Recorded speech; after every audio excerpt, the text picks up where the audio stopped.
آپ نے کبھی غور فرمایا کہ آپ یہ مجلس مسجد میں کیوں نہیں کرتے؟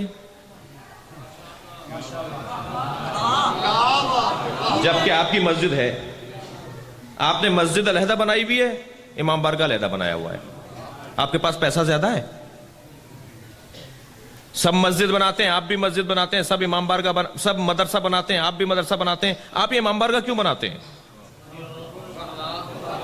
میں اسلام آباد سے کراچی کی فلائٹ میں تھا، برابر میں ایک صاحب آ کے بیٹھ گئے، کہنے لگے آپ شیعہ مولوی ہیں؟ میں نے کہا جی طالب علم ہوں۔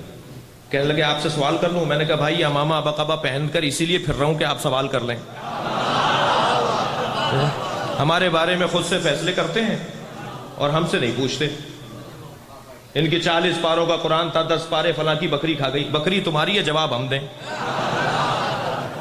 ہماری بکری نے تو نہیں کھایا، تمہارا ہی کوئی ہے جس کی بکری نے کھایا تھا۔ توجہ کر رہے ہیں ذرا؟ تو مجھ سے اس نے سوال کیا یہ آپ امام بارگاہ کیوں بناتے ہیں، یا آپ اتنا خرچہ مجلسوں پر کیوں کرتے ہیں؟ جو وہ جواب دیا تھا یہاں جواب دے رہا ہوں۔ آپ سے بھی پوچھ رہا ہوں آپ نے امام بارگاہ کیوں بنایا ہے؟ مسجد میں مجلس کیوں نہیں کرتے؟ مولانا قبلہ کی خدمت میں علماء کرام کی میں دور دور سے زیارت کر رہا ہوں، مجھے معاف کریں گے جگہ کی تنگی ہے ورنہ میں نے آگے بلا لیتا۔ مولانا قبلہ کی خدمت میں جا کر کوئی ہندو کہے کہ مجھے قرآن دے دیجئے، میں قرآن سمجھوں گا، پڑھوں گا، سمجھوں گا، پھر اسلام قبول کروں گا، تو مولانا تو قرآن دینے کو تیار نہیں ہے۔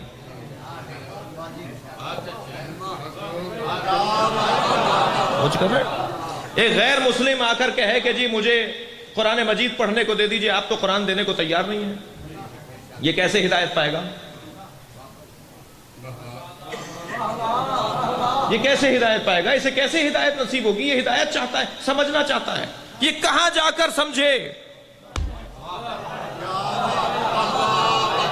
یہ کہاں جا کر سمجھے اور سمجھنے کے بعد قبول کرے؟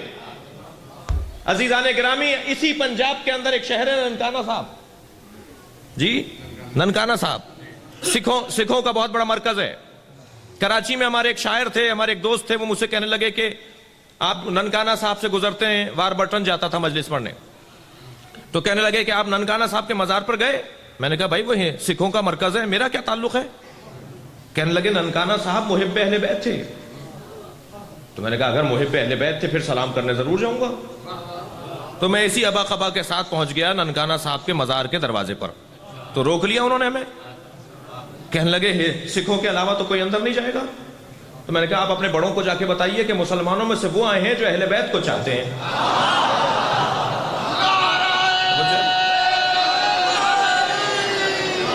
تو آپ یقین جانیے ان کے سارے پنڈت، ان کے سارے بڑے جو ان کے مولوی تھے، ان کے علماء تھے، وہ سارے دروازے پر آ گئے، مجھ سے ہاتھ ملا کر کہنے لگے آپ کے لیے دروازہ بند نہیں ہے۔ کیوں آپ کے لیے دروازہ بند نہیں ہے؟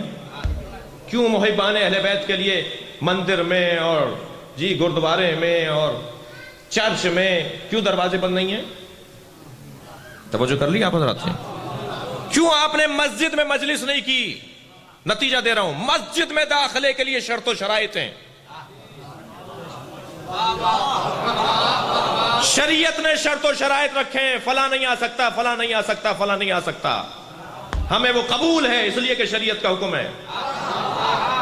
مگر حسین ابن علی کا احسان مانیے، سن 61 ہجری میں جس عالمی اوپن یونیورسٹی کی حسین نے بنیاد رکھی تھی، اس کی ایک کلاس آج یہاں ہو رہی ہے۔ یہ کہاں جائے سمجھنے کے لیے؟ مسجد میں پابندیاں ہیں، مسجد میں شرط و شرائط ہیں جو ہم قبول کرتے ہیں، جو شریعت کا حکم ہے، پابند ہیں ہم اس کے۔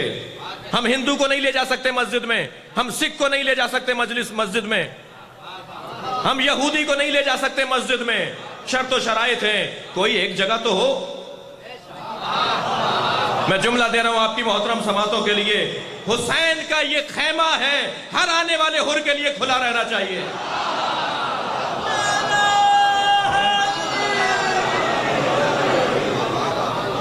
لہٰذا شاعر نے کیا خوب کہا ہے کہ در حسین پہ ملتے ہیں ہر مزاج کے لوگ۔ شاعر کہتا ہے کہ در حسین پہ ملتے ہیں ہر مزاج کے لوگ، یہ دوستی کا وسیلہ ہے، دشمنی کا نہیں ہے۔